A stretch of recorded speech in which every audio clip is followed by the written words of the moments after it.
नमस्कार. इन सोलापूर न्यूजच्या बातमीपत्रात आपणा सर्वांचं स्वागत. प्रथम एक नजर ठळक घडामोडींवर. या हेडलाईन्सचे प्रायोजक आहेत shower and tower water park. या कडक उन्हाळ्यात मनोरंजनाच्या थंडगार साधनांचा आस्वाद घ्या. सोलापूरच्या विकासासाठी आमदार प्रणिती शिंदे यांना मोठ्या मताधिक्याने निवडून द्या. राष्ट्रवादी शरद पवार पक्षाचे निरीक्षक शेखर माने यांचं आवाहन. सोलापूर रेल्वे विभागात महसुलाची ऐतिहासिक नोंद. विभागीय व्यवस्थापक नीरज कुमार दोहारे यांच्या मार्गदर्शनाखाली. सोलापुरातील सराईत गुन्हेगार मुदस्सर कादिर कुरेशी तडीपार.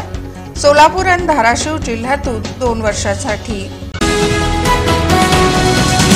आणि सोलापुरातील सराईत गुन्हेगार नितीन कांबळे याच्यावर एमपीडीए पुण्याच्या येरवडा कारागृहात करण्यात आली रवानगी.